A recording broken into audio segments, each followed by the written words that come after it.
Hello, everyone. I'm Mia Voss with the Mia Connect, host of the Social Media Power Chat and 15 Minutes with Christine and Mia right here on Google Events and YouTube. And today I'm continuing my series with my favorite, Debra Faris. She is a LinkedIn intuitive coach and a people connector, and she is on a mission with her new book called LinkedIn for College Students. And as part of that mission, she's been bringing to Google Events these amazing people that she's connected with on LinkedIn to have them tell their success story and share it with us all.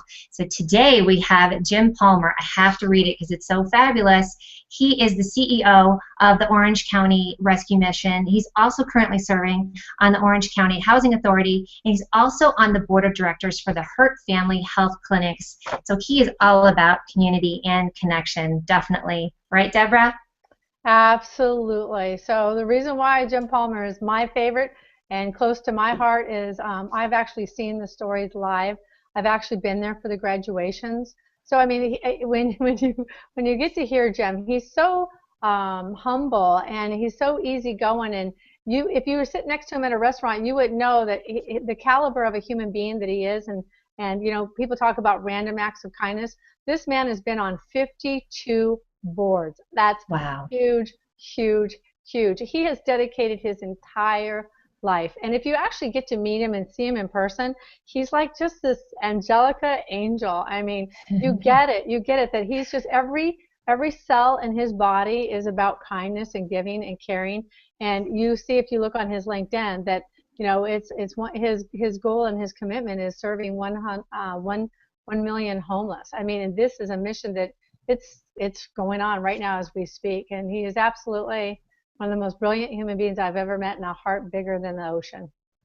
Well, and Jim, when we were in our green room right before this, I said, how are you doing? You said it's super busy and it's a busy time. And then you mentioned how many families that you had, that you and the organizations that you're involved with had served meals to, obviously with Thanksgiving. So you are full on in it, right? Yeah, we really are right now. It's that time of the year that so many people think about, boy, I see that homeless person, I want to help them, or I saw that family that's in crisis, I want to get them gifts. So part of the challenge for us is just taking this overwhelming number of calls and interest in getting active and hands-on and finding a way to direct them in such a way that they're able to participate, because we don't want to obviously turn anyone around, but when you're trying to take a year's worth of energy and passion and squeeze it into 2 holidays, it is a big challenge. Oh, gosh, I never even thought about that. That is a great distinction. And I bet also, and we'll get into our questions in a second, but also keeping them going past December, right, and wanting to be involved. Yeah, absolutely. And that's the big message that we want to send to people is by far their most effective volunteering happens the other 10 months of the year, not including November and December, because the needs typically are greater and there's less people really thinking about volunteering. Absolutely, and it's all about the, and I know you think strategically on that. So I'm going to jump into the questions because I think this is going to be some great advice for the college students. So what entrepreneur talent is it that you have that you know is that college students can emulate and use that for their success, and obviously from the nonprofit standpoint? Well, it's sort of interesting because my story is one of being in a situation where nobody else was willing to help. And everyone pretty much said, you probably can't do anything about it. And for me, that started when I was 14 years old. I lived in Newport Beach, California, a very wealthy community, but my family wasn't wealthy at all. And a family down the street, the husband committed suicide because their business had gone bankrupt, left the mother and a 7-year-old named Michael behind. And so the mother came over to the door and basically said that her husband was dead, and that the bank was taking their house. What should they do? So I was 14 years old trying to figure that out, asking the teachers and the principal and calling City Hall, asking for the mayor, but never getting him on the phone, and just looking for help. And nobody would provide any help. And so I think at that point I really realized that I wanted to do something to help neighbors that are in crisis like that. And at the time, people didn't see women and children as being homeless. It was mostly homeless, alcoholic, or drug-addicted men. Right. And so as a young person, you know, my first response was, to get money, that money would solve the problem. And I formed a few of my own businesses and did real well. But, you know, about the age of 18, I started realizing there was really a lack of knowledge being brought and technology being applied to helping people move from homelessness to self-sufficiency. And that's really where I started to focus my efforts and energy. And it was really just sort of the passion of nobody else was going to help that family, so what am I going to do? And then I became president of an organization, you know, by the age of 19 that focused on homeless families in the city of Irvine, and just sort of started building and developing it from there. Woo! I don't know about you, Deb. It's going to get me teared up. Yep, so I'll step in. So what this has to do with entrepreneur, like I said, I did one of the entrepreneurship programs at LMU Loyola, right? And so they have an entrepreneurship program and a business program, and speaking to the professor there of 30 years, what's so critical and so important is that people, when they really get who an entrepreneur is, it's that spirit inside of making a difference, right? It's not just, you know, a business, but there's that spirit that comes with that. And when you talk to Jim and you really get what he's so humble. If you really saw what an amazing facility and organization and community that he's created. So social media is all about community, right? And engagement, and that's what people see. But when they see that the nonprofit, how huge that is, and what Jim did was he created a foundation called OC Rescue Mission. And what's so huge about this is if every person who saw this shared this with another person and shared that with another person, if that could be reinvented in every county, in every state, in the United States and other countries, what he did when he talks about substantiate and sustainable, he actually takes people that went from literally being homeless, that nobody would take them, from mothers that may have had an issue and they got themselves sober and they had no place to go. They literally get them into this program where they start all over again and really learn the fundamentals. And with those fundamentals, they step into taking their own jobs and positions within the community. There's 200 people here. And when you step that to the next, these are people now that have gone to college, graduated, and now they're working in their own, working in jobs, and now they are able to sustain their own family. They went from homeless to graduating from college to now they are working in the communities at our Fortune 100 companies. To me, I've never seen anything done like this in my entire life. And that's Jim Palmer. He created it. And when he talked about when he was a young kid and that he didn't know, you know, no politician would talk to him, let me tell you, there isn't a politician in Orange County who doesn't know who Jim Palmer is. He is absolutely just, of all people, he learned how to make a difference, and he can reach just about anybody and everybody. And when he says he has his hands full, he's not kidding. I don't know how many thousands of people that they've fed this week or month, but it's amazing. Yes. Right. And Jim, I told you we were going to do that. We were going to really build you up, Buttercup. Not that you aren't already. What an encouraging story, though, Jim, for college students who are considering not-for-profit or nonprofit, because there is just, I mean, I love that you created something completely new, and especially being that young. I mean, you know, clearly you had a vision, and not a lot of that people had that. But what an encouraging story for college students to say this is possible, to have your voice heard at such a young age. Yeah, absolutely. And I think today it's a lot easier than it was when I first started. I mean, yes. Ironically, when I took the job to be president of the Orange County Rescue Mission 21 years ago, I walked in and ultimately let the 2 secretaries go so I could afford to buy 2 computers. And you know, gotcha. I remember buying domain names before we knew what they were, even how to browse to them. I think I just instinctively knew, well, we should own those things. And that's how we ended up with rescuemission.org.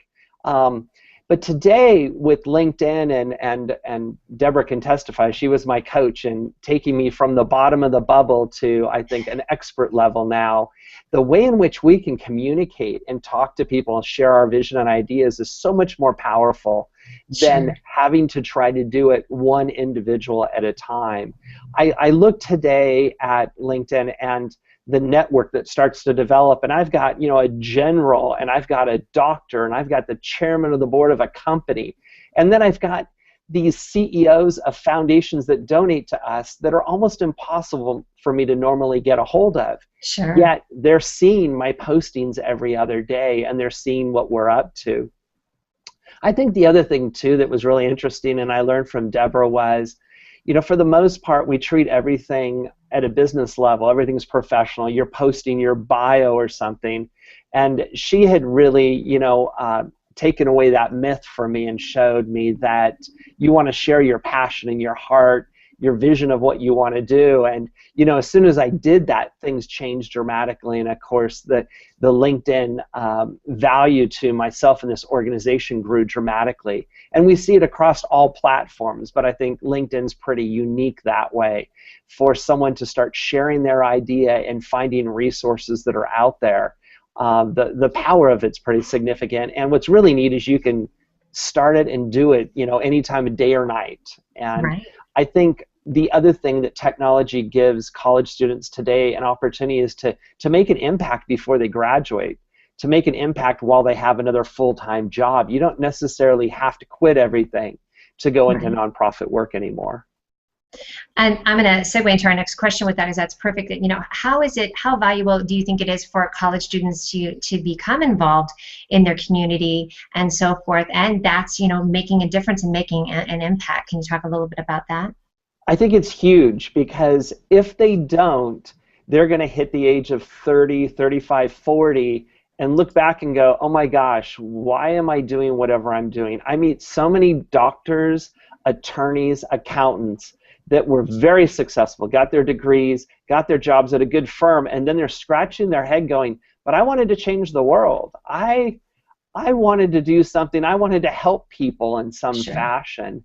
And so I encourage people to get involved now as volunteers, even if they just take the small amount of margin time that they have and start investing in others, because I think it brings much better balance. And I think, too, it will help you steer that passion and energy into different sectors that you might not have considered. Oh, I agree. Debra?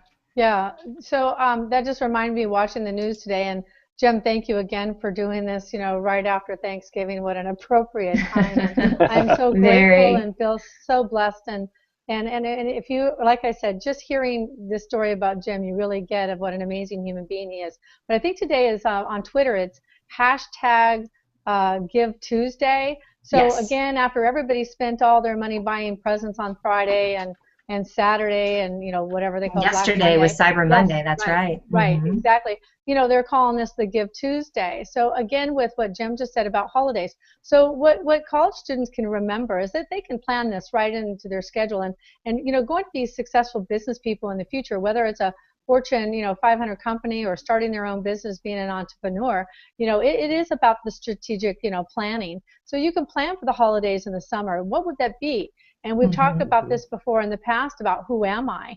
And Jim, you're going to love this one. When I talk about the Boy Scout or Girl Scout, when somebody comes to not maybe having that perfect GPA, but the person in HR or the director or the CEO who's looking at this candidate to be the final decision maker, and he sees that they did something like that creates that they come from a character of being trust and that's the difference.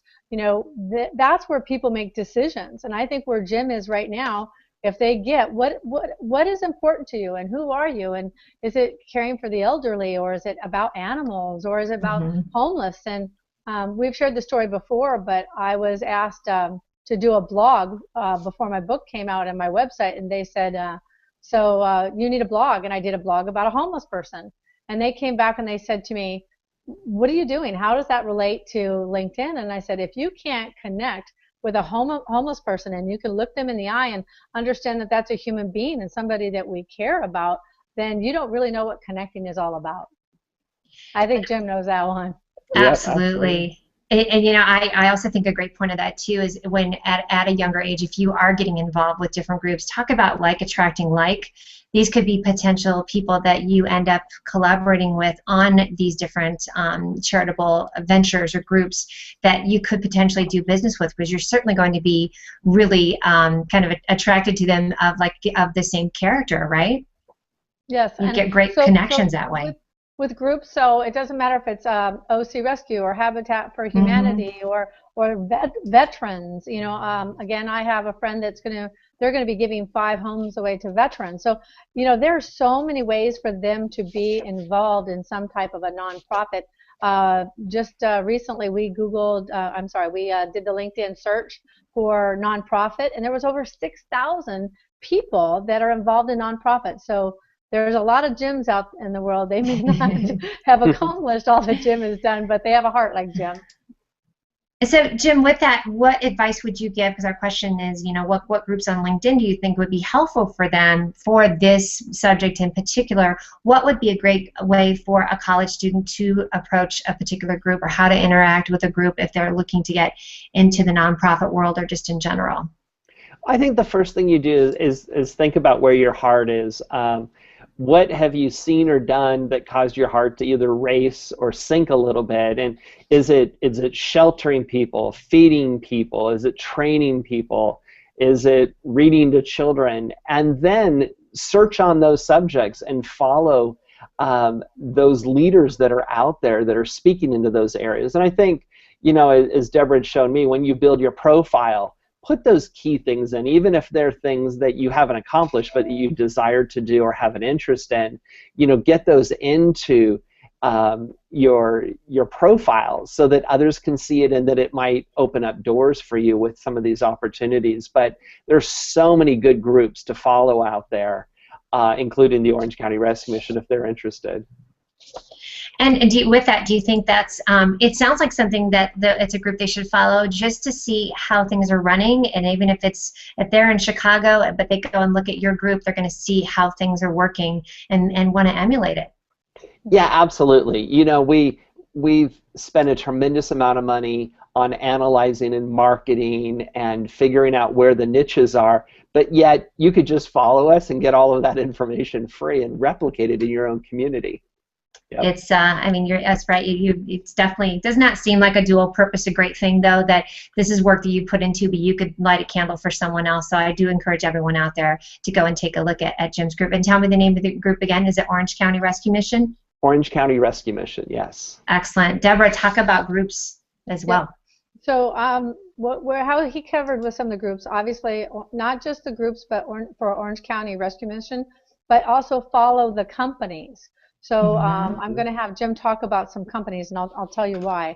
But I do want to continue. So with the groups, when you're looking at a group, for example, and you want to look at the profile of the group, you can actually see who the owner is. We talked about that with Deepak Chopra on the creativity. That was his group, right, as a founder. So that with Jim also. We talked about that. So when you see that founder is of that group, now all of a sudden you're in the same community with them. And that's very important. You're not just a follower, you're a participant, and that's the engagement of it. And now I want to talk about influencers. So we all know Bill Gates and his wife have done beautiful charitable things, the Bill Gates Foundation. You can follow Bill Gates as an influencer. And when you start getting those news feeds, it exposes you to more information and more people. And now all of a sudden, when you're in these groups, you can find people that are in your own local community. And I think that's the critical part. By association, the old, what is it, Jim? Birds of a feather flock together. Absolutely. And as one of our dear favorites, Mia, who's our favorite person on Google? On LinkedIn or on Google? Jack Crawford. Yes, and who, even though I've known about Jim Palmer for 5 years prior and was in my bucket list, who do you think introduced me to Jim Palmer? Same person that introduced you and me, Jack Crawford. Yay, that's a shout out for you, Jack. So my point being is that's how you get to meet great people, is through other great people. So even in your own bucket in college, it doesn't mean that, hey, one of them you got to with Felipe, right? He would have said, oh, Debra Faris, right? And through Debra Faris, Mia, through Mia, Jaxie Crawford, through Jaxie Crawford, Jim Palmer. See that 6 degrees? You got to love it.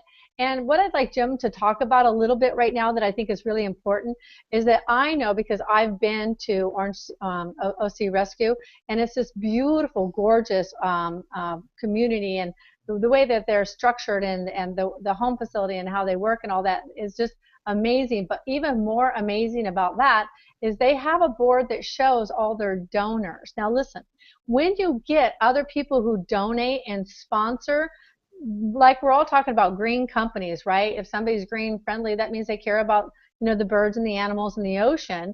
Well, people are, it's going to be people that are going to hire you, people that are going to connect you with the people that are going to hire you. So again, who works in those companies? So those are, instead of being eco-friendly, those are human-friendly companies. So Jim, would you mind just saying how some of the companies, whether it's whether they're Fortune 100s or local Orange County, can you share how they've contributed? Because Habitat for Humanity, that's big companies go in and help, but there's people in those companies. Yeah, there are, and based on where you live and operate, you might have some in your own backyard. We have a lot of high-tech biomedical companies. Now, they don't necessarily have devices or things to share or donate to us, but they do have their employees and labor that they like to do team building activities and do social innovation kind of activities. I like to follow, leaders in different sectors because the Orange County Rescue Mission, provides a village kind of environment for homeless men, women, and children. And the idea is that we have mental health, physical health, spiritual health, counseling, food, clothing, shelter, all those different dynamics. So I can use people from all sectors. So I'm watching, major manufacturing sectors, and I'm looking at companies that are involved in home building and the automotive industry, and things that directly affect, in certain ways, the amount of resource and interaction we have with local employees, local donors. And in many cases, it allows me to be able to speak the same language. If I'm speaking to a local owner of a GMC dealership like Tustin GMC, I'll have some sense if I'm following GMC and Ford as to what's going on in the automotive industry. And I think people really appreciate the fact that I take time to understand what they do and then, of course, share with them what I'm doing. That is so impressive. That is an aspect I think many of us don't think about. I mean, you are following trends and really keeping everything all together to see how it can help what you do and then interact with the community around you. Yeah, absolutely. And the same thing in following particular people. There's definitely significant voices out there, and in these different sectors, people, seek out certain voices. So by being able to follow a number of people in these different sectors, it makes it really valuable, I think. Oh, I think that is a great algorithm. I like that a lot. Hey, let's talk about who your mentors are. Who's affected and shaped the way that you think? Oh gosh, there's been so many different ones, because I think as I've grown up literally in this business of ministering the least, the last, and the lost, that at different times, especially when I need it, all of a sudden someone comes along. And it could be through volunteers that participate on the board. It could be individuals that just want to come serve with their family. But it's one of those things you have to sort of have your radar on, because they'll sort of be there, but they're not going to push you. You sort of have to reach out. And I know one of the neat stories for me was we have a very famous individual in our region. His name is General William Lyon. And he owns Lyon Homes, a very large national home builder. Very well respected. And he just turned 90 recently. And he was a general for the reserve in the Air Force. That's where he got his general title. So he's lived a life of service. But it was interesting because I always really wanted to meet him and talk to him. And one day a friend was able to set this up. And it continued on quarterly lunches. And I thought, how on earth am I getting lunches with this guy, this legend? And then I found out a lot of people, especially young people, tend to disconnect from older people. You've got all the youth and the energy, and I can do this better. And heck, I was there too. Right. But I'm so glad that I changed my perspective and started looking for the wisdom in others. He ultimately ended up donating $1 million to us. I didn't even ask for any money, but instead I asked him to tell his story, and I learned how he owned Air California and all these different businesses. And the ups and downs, and develop this wonderful relationship with someone. And I think there's a lot of people that are 75 years or older that are legends out there in our own community that people don't spend any time with. And what a neat resource and opportunity exists out there. What a great reminder. Thank you for that. I just want to give you a big bear hug right now, just so you know. Thanks. When I see you, that's what's going to happen. Yes, Deborah. I'm going to go to another question for Jim, because I think this is really important. So a lot of people think during the holidays, the canned food drives. We've always heard canned food, canned food, canned food. We're buying the McDonald's dollars and giving it to a homeless person and all that. But I think we forget so much that I have watched people through the years since I've been so involved where they're throwing good things away, literally putting them out for the trash to be picked up. One time I literally saw a humongous package of diapers, and they were all individually already wrapped. Well, that wound up being worth like $30. I mean, so people throw things out that you can't even imagine. People throw out good jackets and good shoes, and we talk about obviously helping other countries, but our own people in our own backyard have. I mean, I'm sorry I get so broken up, but they don't even have a decent pair of shoes on their feet. One time I was at McDonald's, and Jim, I think, knows the story. And I just actually ran in to get my dog some water, and I had left my purse at home. I didn't have any money. And it was cold outside, and there was this homeless woman. And Jim and I know who a homeless person is. You look at their hands and their feet, and we know who they're sitting there getting rich, okay? And she was homeless. And I asked her, sweetie, do you need some food? And she looked at me square in the eye and said, I would love some food. And so I didn't have any money on me. I run in and I go talk to the girl at the counter. I said, I need some food for this homeless lady out front. She says, we don't do that. I said, excuse me. I know these are all franchises. Just go ahead and give me your manager, please. So the manager comes over, and I said, sir, you have a homeless lady that's outside, and she's very, very hungry. I mean, she's wearing a poncho, 5 layers of different kinds of clothes. She's been homeless for a very, very long time. He says, we don't do that. I said, you are kidding me, right? You're absolutely kidding me. I'm about to cry because I promised this woman I would get her food. And so I start asking everybody in the restaurant, would they, pitch in or to buy this woman some food?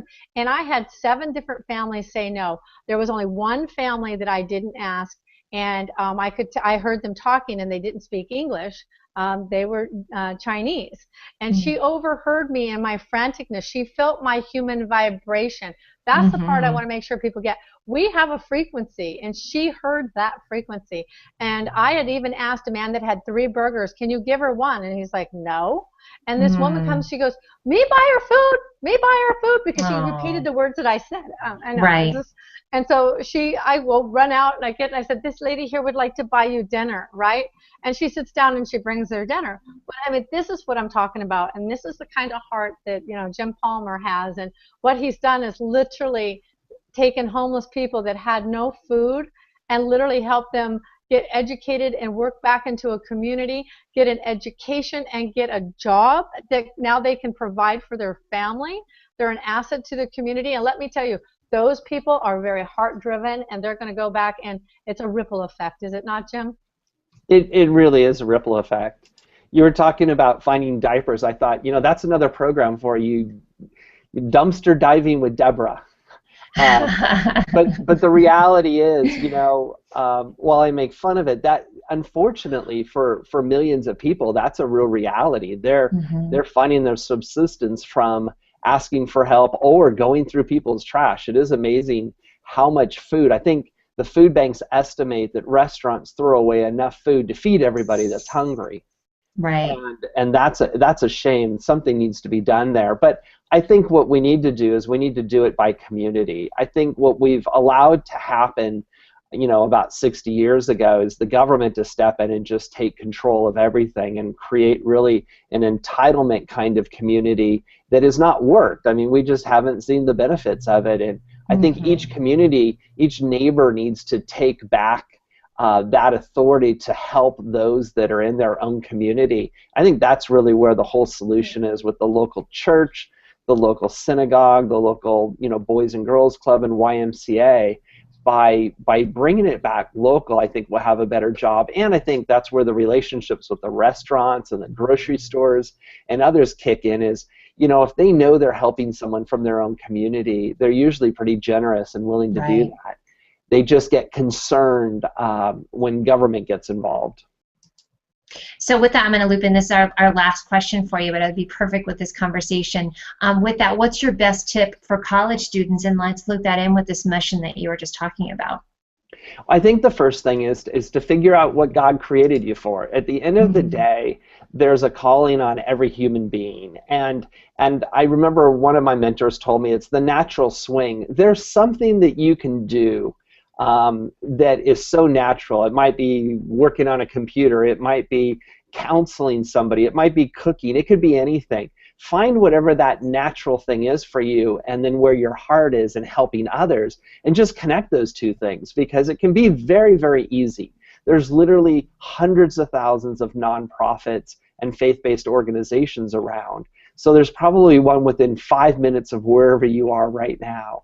So I think by building up your social media profile, especially LinkedIn, starting to get connected, and at the same time, you know, personally figuring out how to connect yourself with what is your natural swing, with what your heart desires, and start doing it, because you might find out it takes you 3 or 4 times to really find out what clicks or what works. That is perfect. That loops in what's successful, what's going to build a successful business or brand for a college student with running in purpose, and avoiding what you talked about, which is, you know, 10, 15, 20, 30 years down the road thinking, okay, I've been on this path, but I haven't done that thing that is my heart purpose. And I'm going to add to that to remember that the volunteer charity section on your LinkedIn profile is the most beautiful piece that you can right there share, so that you might have a commonality to somebody in that job that you're looking to seek, and they see that and they're like, oh, that authenticity and that transparency, all of a sudden they respect that from you. And I also want to remind people, whether you're in Orange County and you want to donate, you know, shoes or clothes or blankets or furniture or whatever, there's always, you know, the Salvation Army that's, you know, probably in every, you know, county or state. And along with that, I want to remind people that the commencement for this chapter on the gift of giving is Oprah Winfrey, and so go watch the commencement of Oprah Winfrey. You're going to get dozens of ideas here that are not only going to help you as being a human being, but help you find those right careers. And again, Jim will agree with this. Nonprofit doesn't mean that there's not paying jobs. So you may start as a volunteer, but you know they do pay in those organizations. So start looking in those nonprofits. And I always love to say, you can be a for-profit person working for a not-for-profit, right? That is correct. Absolutely. You can be a successful person. Hey, Jim, what's the best way for us to reach you? I think the best is actually my website, which is jimpalmer911.com. Written right below his name, which is perfect. And of course, connect with him on LinkedIn. Deborah, thank you so much for bringing Jim to the stage today. This is fantastic. That was very heartwarming. I appreciate your story, Jim. Thank you, Mia. Absolutely. Okay, and on behalf of Debra Faris and myself, talking with Jim Palmer, thank you so much and have a great day. Thank you. Bye, guys. Love you. Passion and squeeze it into 2 holidays. It is a big challenge. Oh, gosh, I never even thought about that. That is a great distinction. And I bet also, and we'll get into our questions in a second, but also keeping them going past December, right, and wanting to be involved. Yeah, absolutely. And that's the big message that we want to send to people is, by far, their most effective volunteering happens the other 10 months of the year, not including November and December, because the needs typically are greater and there's less people really thinking about volunteering. Absolutely, and it's all about and I know you think strategically on that. So I'm going to jump into the questions because I think this is going to be some great advice for the college students. So, what entrepreneur talent is it that you have that you know is that college students can emulate and use that for their success, and obviously from the nonprofit standpoint? Well, it's sort of interesting because my now as we speak, and he is absolutely one of the most brilliant human beings I've ever met, and a heart bigger than the ocean. Well, and Jim, when we were in our green room right before this, I said, "How are you doing?" You said it's super busy and it's a busy time. And then you mentioned how many families that you had, that you and the organizations that you're involved with had served meals to, obviously with Thanksgiving. So you are full on in it, right? Yeah, we really are right now. It's that time of the year that so many people think about, boy, I see that homeless person, I want to help them, or I saw Right. that family that's in crisis, I want to get them gifts. So Hmm. part of the challenge for us is just taking this overwhelming number of calls and interest in getting active and hands-on and finding a way to direct them in such a way that they're able to participate, because we don't want to obviously turn anyone around, but when you're trying to take a year's worth of energy. Jim Palmer is my favorite, and close to my heart is I've actually seen the stories live. I've actually been there for the graduations.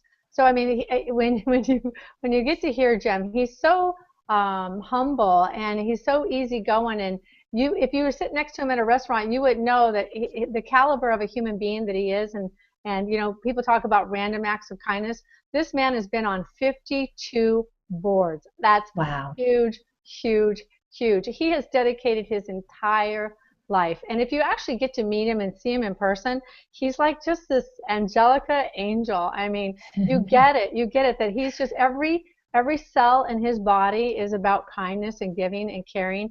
And you see, if you look on his LinkedIn, that you know his goal and his commitment is serving 1 million homeless. I mean, and this is a mission that it's going on right. Hello, everyone. I'm Mia Voss with the Mia Connect, host of the Social Media Power Chat and 15 Minutes with Christine and Mia right here on Google Events and YouTube. And today I'm continuing my series with my favorite, Debra Faris. She is a LinkedIn intuitive coach and a people connector, and she is on a mission with her new book called LinkedIn for College Students. And as part of that mission, she's been bringing to Google Events these amazing people that she's connected with on LinkedIn to have them tell their success story and share it with us all. So today we have Jim Palmer. I have to read it because it's so fabulous. He is the CEO of the Orange County Rescue Mission. He's also currently serving on the Orange County Housing Authority, and he's also on the board of directors for the Hurt Family Health Clinics. So he is all about community and connection, definitely. Right, Debra?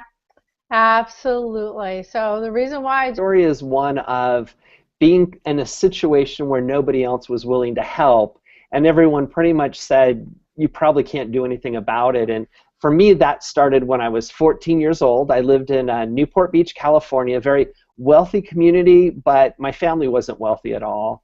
And a family down the street, the husband committed suicide because their business had gone bankrupt, left the mother and a 7-year-old named Michael behind. And so the mother came over to the door and basically said that her husband was dead and that the bank was taking their house. What should they do? So I was 14 years old trying to figure that out, asking the teachers and the principal and calling City Hall, asking for the mayor, but never getting him on the phone, and just looking for help. And nobody would provide any help. And so I think at that point I really realized that I wanted to do something to